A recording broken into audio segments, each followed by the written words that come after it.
In today's news, Ridge Road alternate route full of potholes, says frustrated locals. Mather and WALWYN criticize lack of planning for road repairs, minimum wage adjustments, and tax threshold under review. Lucas Finlay emerges as primary level spelling bee champ. We have the details of this and much more coming right up. Orange alert! Orange alert! Fire is spreading across the BVI. The fastest, most reliable, and affordable fiber internet service is here for you. Look out for fire in these new locations: Slaney, Duff Bottom, Manual Reef, Seacows Bay, Albion, Hannah's, Palestina, Pleasant Valley, and Havers.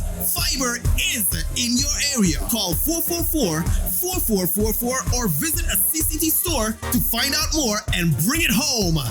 More locations coming soon.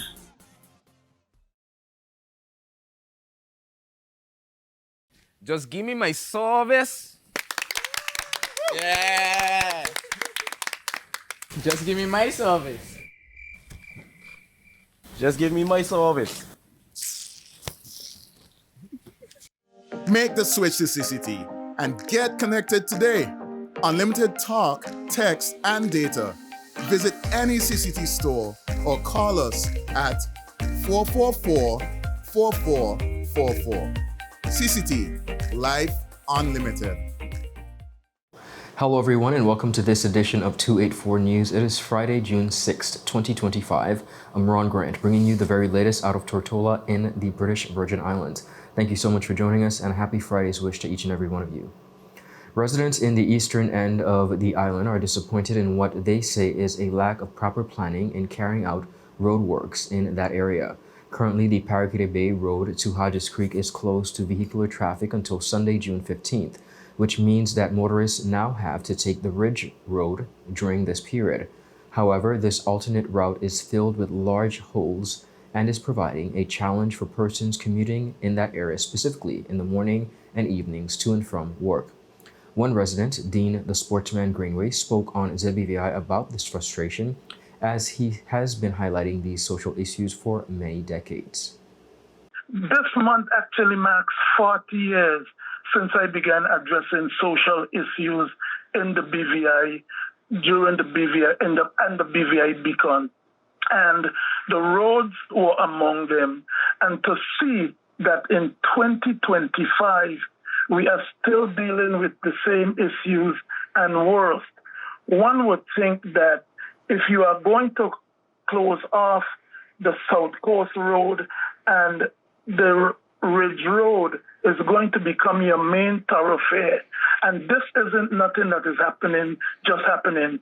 There should have been a plan to ensure that the road coming up from Fort Hill till you get to Longlook is adequately manicured. There are no holes which had left there for months. I've seen some posts I made, people are talking about they're blowing out tires. I've seen near misses and accidents. And I think residents are really disappointed to see what is happening in this current state, which shouldn't be. I mean, what is happening from the department that is actually responsible? Don't these people drive the same roads in the cars like everybody else? We are paying for road taxes and all this, but we have to tolerate this kind of thing? No, it shouldn't be. And, you know, I constantly get messages with people sending me things. I don't often post all of them, but people are frustrated. Someone has commented about you are doing work. There are not adequate signs telling you there's danger ahead. There are no flashing lights, things to warn you, proper signs saying roadworks ahead, caution. And this isn't happening. Someone asked, why can't certain works be done at night or when there isn't traffic? Why do we have to do something and leave it 3, 4, or even a month? 3, 4 days or even a month for it to get fixed. That shouldn't happen. And I think my post generate a lot of feedback, which I'm glad to see, which wasn't happening in the 1980s when you were doing this. And people like me who are bold enough to stand up and say We will be labeled all kind of things. But those that don't have the courage will benefit from what I post, because when the road are fixed, everybody benefits. And while that is happening over the Ridge Road, traffic to and from Road Town via the Coastal Road will be disrupted from Monday, June 9th because of upcoming sewage works within the area near the East End Police Station from the Blackburn Highway between Little Dix Road and Narrows Road. Now, Greenway sees this again as a lack of proper planning. I couldn't believe when I saw the post came out, a government post came out saying that, and I said, so much for planning. You know, if you fail to plan, you will end up with this kind of nonsense. And it's sad that they are not, whoever's responsible are not looking at what is happening, how it's happening, and haven't developed a plan to deal with it. So who's going to be left frustrated and people late for work? Residents of this country. Meanwhile, representative for the 8th District, the Honorable Marlon A. Penn, is also perturbed about the situation and the lack of respect, he says, which is meted out to his constituents. Deeply frustrated and disappointed that the ministry has opted to do what they've done to cause significant frustration to the people of that community. They had ample time while the road was inactive for almost 5 weeks to fix the issues under my nudging and my urging to fix the issues with the road from the Hope Hill area by the church at Hope Hill, come all the way eastwards, even from Bellevue. There's some issues with the roads that is causing some concerns for persons traversing back and forth, just creating a significant inconvenience to the people of our community and a day to their lives. And it's very disrespectful what the ministry has done to the people of the Eastern Island community. And I've said it to the minister openly that we're not going to tolerate this. He has to address this issue. I see that they're intending to close the road again on the 9th of June, the area across from the police station in Longswamp area. I advise the minister to don't even try it. Do not go and touch that road unless you have a conversation with me as district representative, a conversation with the people of that community in terms of how we're going to mitigate the inconvenience and the frustration that they continue to put on the people of my community and the Eastern Island community. And we're not going to accept this anymore, Beverly, and it's really a total disrespect to our people. The terrible road conditions, especially on the eastern end of the island, have caught the attention of members of the Alliance. As we have been hearing from members of the public and territorial representative, the Honorable Stacey Mathar, he says the situation is becoming unbearable. I saw a gentleman in a small vehicle, low vehicle, landed in it, and then what happens? His front end gone, tires burst, this and that. And you're wondering, okay, if you close the road, where was the haste in ensuring that the alternate route was repaired? It is unconscionable. And the question is, when you look, the leader of government business, the premier would have traveled from that side of the island to get into town, unless he's allowed to pass through Paraquita Bay and the rest of us are not allowed. But you know, you question, you say to yourself, what is going on? And I encourage the public, look around. Even in the front of UPs, you see there was some patching. You look in Seaco's Bin now, you notice that there's been some movement down there. And this thing happens around the time when you would see the members of the opposition putting questions on the order paper. And 6th District Representative Myron V. WALWYN and Leader of the Opposition also spoke about the absence of a plan in fixing the road.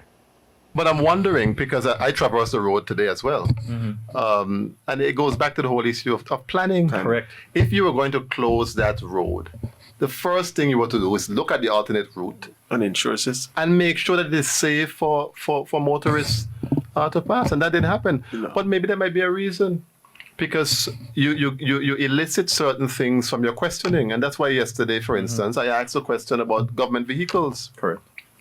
Now, I drive my own vehicle. You drive your own. I drive. And the majority of the members of the public drive their own. But every one of the ministers of government have a government vehicle that is paid for by taxpayers. When I asked the question about the cost for the vehicles, gas and maintenance, it came up to $500,000. Wow. So maybe if they were driving their own vehicles, they would understand the difficulties that the public is facing when they're crying out for improvements on the roads.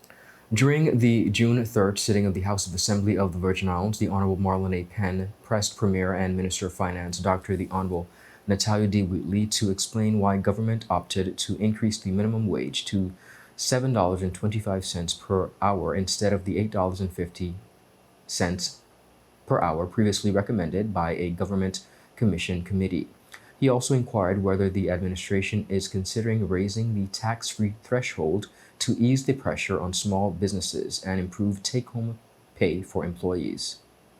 Thank you, Madam Speaker, and thank you, Premier. I'll move on, Madam Speaker, to question number 9. Madam Speaker, could the Honorable Premier, Minister for Finance, please provide this Honorable House with the following information? A, what was his government's basis for increasing the minimum wage to $7.25 an hour and not to the $8.50 as was previously recommended by a review and report done by a committee commissioned by his administration? Premier Wheatley responded that the minimum wage increase would be rolled out using a phased approach to reduce economic shocks and give businesses time to adapt to a higher labor cost. He emphasized that while wage growth is necessary, sudden spikes could increase the cost of living if not managed carefully. Madam Speaker, I thank the member for his question. The increase to the minimum wage will be implemented using a phased approach. This phased approach will help mitigate against economic shocks and help balance the impact of the wage increase. This approach aims to give businesses time to adjust their operational costs while ensuring that employees benefit from better wages. The Premier acknowledged that while wage increases are crucial for improving the standard of living, they could contribute to rising costs. As such, his administration is reviewing a list of targeted interventions, each with identified benefits and risk for employees, employers, as well as the government. A number of interventions are being considered to support the increase in the minimum wage. While increasing the minimum wage is necessary to improve the standard of living for low-income workers, it also presents concerns that could worsen the rising cost of living.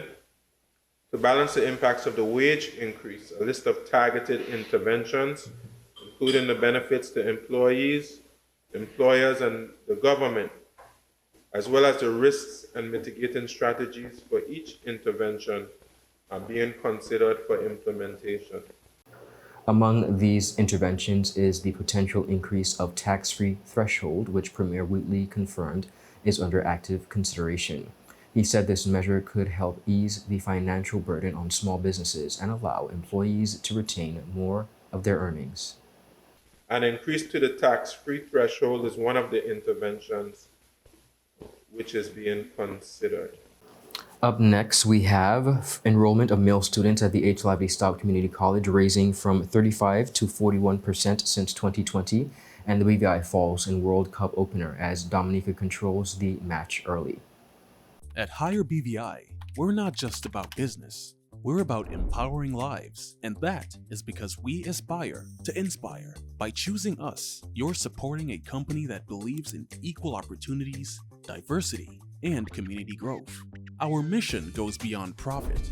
It's about providing HR solutions, fostering talent, and leaving a positive impact. Join us in building a better future, a better BVI.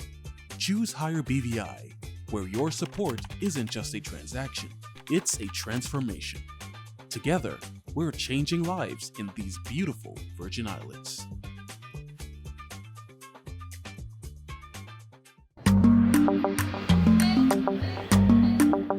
Yo, everything good there? Aye.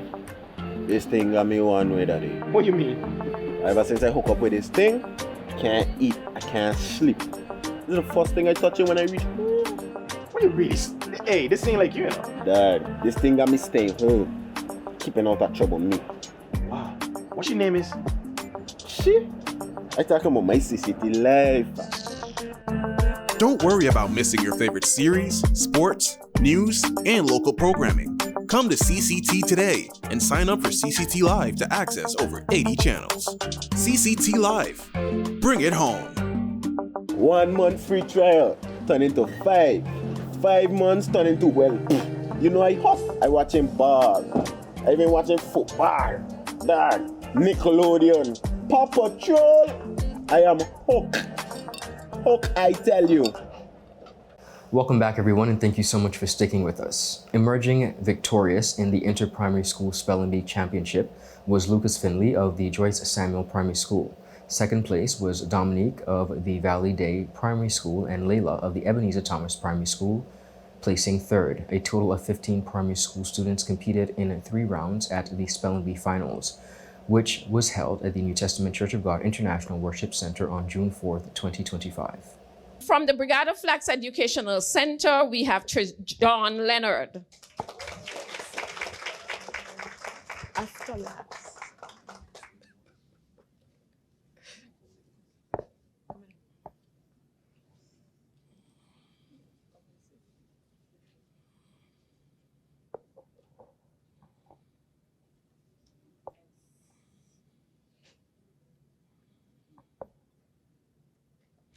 Kalia Graves from the Willard Wheatley Primary School.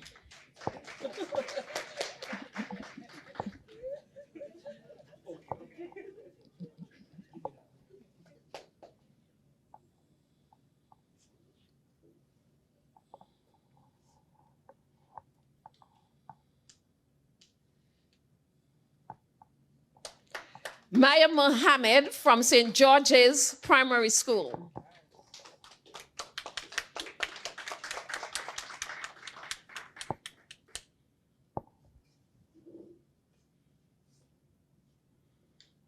The competition was organized by the Ministry of Education, Youth Affairs, and Sports in collaboration with the Rotary Club of Roadtown. Education Minister, the Honorable Cherie B. De Castro, says there has been a gradual improvement in enrollment of male students at the H. Lively Stout Community College between 2020 and 2024. The Education Minister says this enrollment moved from 35% to 41% during this period, a trend that suggests growing engagement with young men. De Castro says this is especially linked to the expansion of programs in technical and marine studies and the surge in enrollment in these areas. Now, delivering a statement in the House of Assembly of the Virgin Islands, Minister De Castro says business and computer science majors remain the most popular programs, averaging around 280 students per year, while the establishment of the Institute of Education has led to it becoming a significant department with more than 50 students per year pursuing degrees and certificates. The minister further says that the H. Lively Stout Community College's current accreditation with the Middle States Commission on Higher Education is up for renewal in 2028, and as such, the college has begun its self-study process with an accreditation site visit expected for 2027. The dual enrollment program, Madam Speaker, continues to be an unmitigated success. With a consistent upward trend of about 80 students per year, the program demonstrates a strong partnership with public and private secondary schools and ensures students are better prepared for college-level engagement. This year, the college and the Ministry of Education are working on expanding the program further, targeting technical subjects as well as improving college readiness. Madam Speaker, HLSCC also held recent sessions for students and parents interested in pursuing CAPE at the college. This fall, currently, HLSCC students are preparing to sit CAPE examinations for the first time in a very long time in biology, mathematics, and physics.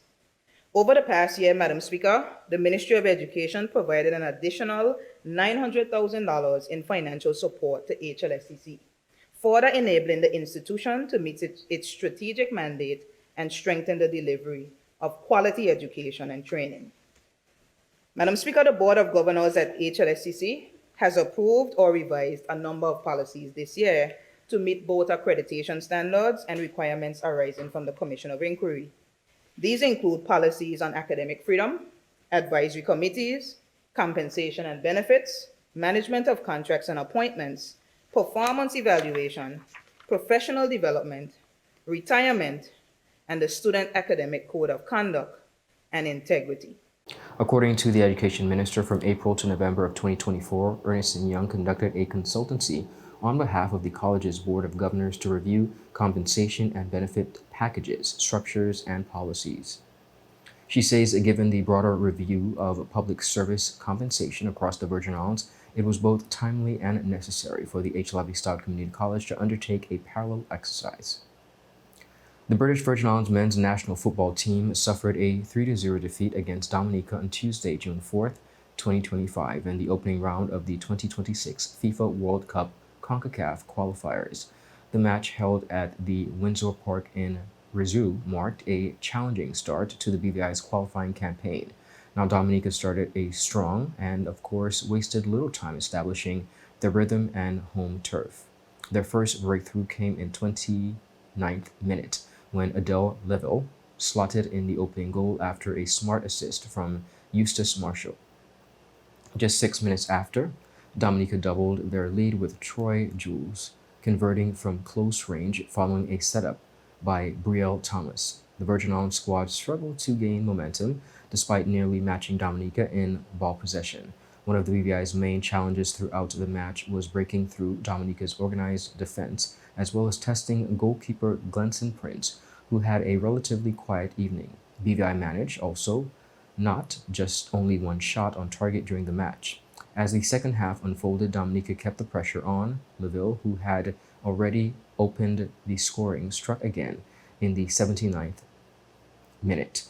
The time he delivered a powerful right-footed shot from outside the box and assisted by Kean Thomas, effectively sealing the game and securing all 3 points for Dominica.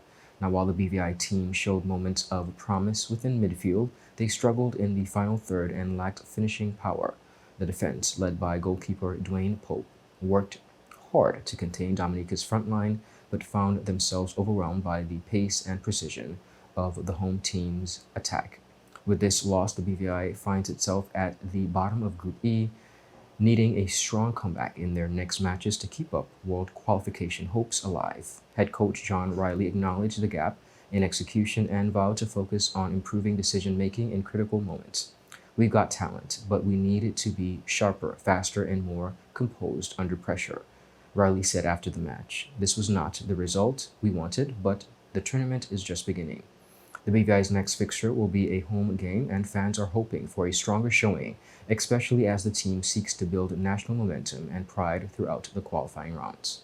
Up next, the 2025 Lifetime Achievement Awardee is Deborah Reynolds for the BVI Icons, and SEAWEED raises health tourism concerns as peak season begins. Coming right up after a quick word from our sponsors.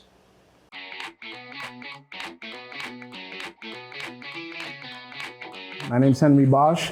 I work for PPG. I'm here to explain to you the use of the Deltron NXT paint line and Enviro-based high performance, one being solvent-borne and the next being waterborne. The difference is that one is totally manufactured with rosins and thinners and all the good stuff that solvents bring versus our new technology, which is waterborne, which is 100% latex. What we're gonna do is that we reduce the solvent-borne with a DT885, which is a mid-temp reducer, and the waterborne uses T494, which is a waterborne reducer. We will today be using either DCU 2042, which is a speed clear, or we will be using DCU 2021, which is a classic. We have here our equipment. We have 8-ounce measuring cups, and we also have our 32-ounce mixing cup. We will also have with us our Venturi. This is a blower for us to dry the waterborne paint, which speeds up the process. The good thing about waterborne paint is that as soon as it evaporates, you're good to go. So now Gilligan will dilute the waterborne paint with the waterborne reducer. We made 8 ounces, that would be 1.6 ounce. It always has to be properly mixed until we get an even mixture within the paint mixing cup. So when we spray, we don't see uneven coats of color. So right now we're filling our paint gun with 8 ounces of diluted paint. We're gonna see how far 8 ounces will take us. Waterborne paint seems to look blotchy on your first coat. Don't pay no mind to that. Don't try to achieve full coverage on your first spray. Excellent. Let it dry.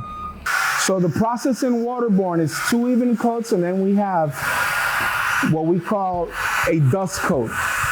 Well, now we're gonna have Mr. Brown apply the first coat of clear. on his waterborne panel. We'll let it flash off, and then he'll come back and coat it with his second coat to finish it off. As you had seen in the previous shots, we had a little blotchiness, and you'll see some patches. That's all due on purpose to sandpaper to prove that with EnviroBase high performance, all technicians, the body work has to end at 800 grit or plus. Well, EnviroBase is like, we're trying to shift everyone into that slowly but surely. The entire west coast of the United States and all of Canada has already been on waterborne for the past 10 years. And now soon it'll be the eastern seaboard, which covers the Caribbean. So when that happens, we'll all be affected. So it's best to start now, start trying and applying waterborne, because eventually everyone will be on it.